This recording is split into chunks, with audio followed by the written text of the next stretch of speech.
எந்த ஒரு விஷயத்தையும் ரொம்ப ஆழமாக யோசிக்கணும், ரொம்ப தெளிவாக முடிவெடுக்கணும், அதன் பிறகு செயல்படுத்தணும். நாம் எதையுமே ஆழமாக யோசிக்காமல் தீவிரமாக அதை ஒரு உறுதியான ஒரு முடிவு எடுக்காமல் நிறைய விஷயங்களில் கவுத்தம்னு நம்ம ஒரு முடிவு எடுத்துட்டோம்னா வாழ்க்கையில் நமக்கு மிகப்பெரிய சங்கடங்கள் ஏற்படும். ஏன்னா நான்லாம் அந்த மாதிரி அவசர கொடுக்கத்தனமாக நிறைய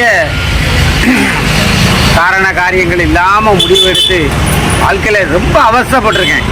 இந்த மாதிரியெல்லாம் அவஸ்தைப்பட்டவம்னா அவன் பாட்டில் என்னத்தையாவது வாங்கி குடிச்சிட்டு நாண்டுக்கிட்டு நின்று செத்து போயிடுவான். ஆனால் வாழ்க்கையை வாழ்ந்து காட்டணும். மீண்டும் மீண்டும் நான் நல்லவனாக இருந்ததுனால எனக்கு மீண்டும் மீண்டும் கடவுள் நல்ல சப்போர்ட் பண்ணார்.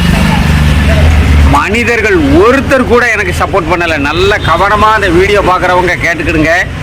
எனக்கு மனிதர்கள் ஒருத்தர் கூட சப்போர்ட் பண்ணலை. ஆனால் நான் ஒவ்வொரு தவறையும் செய்யும்போது எனக்கு கடவுள் பக்கபலமாக இருந்து அந்த தவறிலிருந்து நான் மீண்டு வரதுக்கு உதவி செஞ்சார். தவறுனா என்னது? இந்த அடுத்தவங்களுக்கு வழியை போய் உதவி செஞ்சு சிக்கலில் மாட்டிக்கிட்டு மனவேதனையில் மாட்டிக்கிட்டு இதுதான் என்னுடைய தவறு.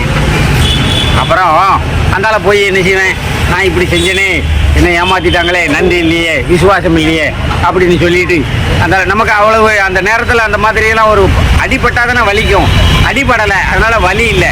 நேராக போய் சரக்கு அடிச்சுட்டு இதுதான் தீர்வுன்னு நினச்சா சரக்கு அடித்ததுக்கு பிறகு பிரச்சனை பூதாகரமாக வந்துடுது. குடி தீர்வல்ல, அதுக்கு சொல்ல வரேன். பிரச்சனை பூதாகரமாக வந்துடுது. அப்புறம் ஆறாமரை உட்காந்து சிந்திக்கும் போது தான் நம்ம என்னென்ன முட்டாள்தனமான தவறுகள்லாம் செஞ்சோம். யோசிக்காமல் எல்லா தவறுகளையும் செஞ்சுட்டு நம்ம அப்புறம் மற்றவங்க மேலே குறை சொல்கிறதுல எந்த பிரயோஜனமும் இல்லை. பெத்த பிள்ளையாக இருந்தாலும் சரி தான், என் மகனுக்கு அதை செஞ்சனே இதை செஞ்சனே அப்படின்னு நம்ம புலம்பிக்கிட்டு இருக்கிறதெல்லாம் தவறு, பெரிய தவறு. அதில் அர்த்தமே இல்லை. ஏன்னா எந்த எதிர்பார்ப்பும் மனிதர்கள் மேலே வைக்காதீங்க. தயவு செய்து உங்கள் கடமையை செய்யுங்க, பலனை எதிர்பார்க்காதீங்க. அதாவது கடமையை செய், பலனை எதிர்பார்க்காதன்னு தான் அந்த காலத்திலே சொல்லியிருக்காங்க. நம்மளும் அதன்படியே போவோமே.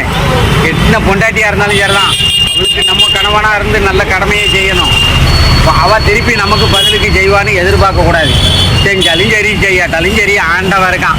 அந்த சினிமாவில் சொன்ன மாதிரி தான், ஓடா ஆண்டவனே நம்ம பக்கம். அந்த மாதிரி தான் நம்ம ஒவ்வொருத்தரும் இருக்கணும் வாழ்க்கையில்.